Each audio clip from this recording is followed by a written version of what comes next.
Matthew, welcome to Martial Arts Illustrated magazine. Vale Tudo, tell me about it, what does it mean? It's Portuguese for anything goes, and they're trying to make martial arts, putting all the systems together and making it look realistic for fights outside. There are rules and things that you can't do. Such as elbows, you said. You're not allowed to elbow or headbutt or a temi to the eyes or the nose or fish hooking. Yeah. You're not allowed to knee while you're on the floor. But going from country to country, the rules change. Like the Vale Tudo they do in Brazil, you'll see them headbutting, elbowing, doing anything. Gig, how many bouts have you fought at the moment? You won your last one? I've won the British title, but it's because it's a new thing in England. There's only been 2 Vale Tudo shows, and I fought at the last one, and 2 of my lads I train with fought as well. I've been training with Geoff for 6 years. We've been doing the animal day stuff. I find that harder than the actual Vale Tudo because we're allowed to put in fish hooks and headbutts and elbows. We try and make it as realistic. Because earlier on you was fighting Animal Day, and I did wonder how that did differ from Vale Tudo, and it's only the fish hooks that... you're not allowed to knee on the floor in Vale Tudo as well. We try and, because we don't do it that often, when we do Animal Day, we try and make it as realistic as possible. Because Vale Tudo I felt quite restricted.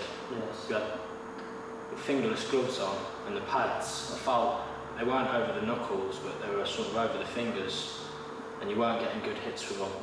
I think an open hand slap would have been harder. Yes. So I couldn't get my punches off very well. Wasn't that experienced. I couldn't do things that I would have been able to do on Animal Day. So I think I'll get used to that. The next fight I'll be. You'll be well ready for it. Well, I'm sure you will. Fighting you today. How long have you been training with Geoff Thompson now? 6 years, starting when I was 14. Yes. I'm 20 now. And could you tell us some, how would you describe Geoff Thompson to people who perhaps put him down for what he did? Like, you do get a lot of negative vibes from people who haven't met Geoff. How would you talk to these people? What would you say? Geoff Thompson's the nicest man I know. He's helped me, he's saved me. The area I'm from is not the best of areas. I think if I hadn't met Geoff, I'd have gone down the wrong way. And until you meet him, don't say anything about him, because as soon as you meet him, you'll feel guilty if you have slagged him off, because he's such a nice bloke. He can guide you, not just about training, but about life as well. Mentally, he's 20 stone, and he can have a fight. It's just because he's had the courage to say things that people don't want to hear. That's why they don't like it.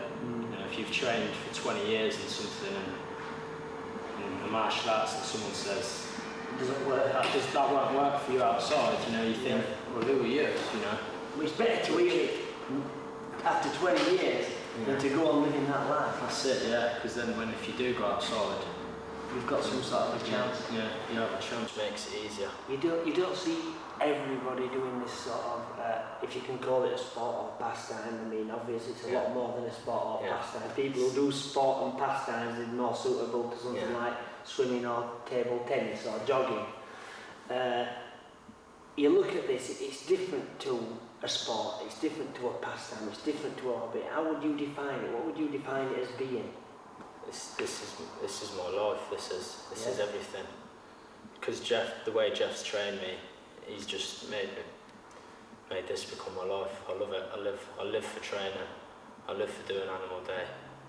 And the way Geoff trains us as well, I want to be a nice person. So outside, I haven't got an ego, because I'm used to doing Animal Day, used to tapping out, used to getting punches. It's a good level, isn't it? Yeah, it's a good level, definitely. I want to be able to go outside, and if someone's staring at me, I don't want to be saying, what are you looking at? I can handle that. I want to be able to think, but if I end up fighting this man, I might really hurt him. And you don't want to be doing that, just because someone's been looking at you. What does the future hold in your mind for yourself, Matthew? Because I'm only young, I'd like to have a few more Vale Tudo fights. Maybe keep my title for a bit longer. You know, defend it a few times.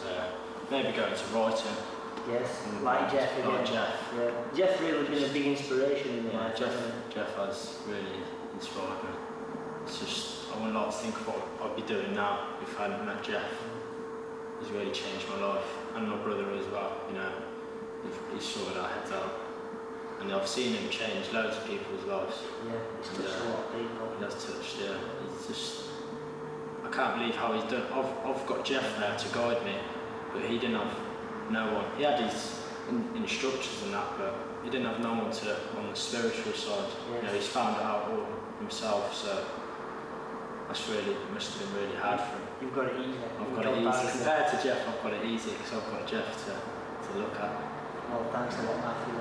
Everything goes well for you.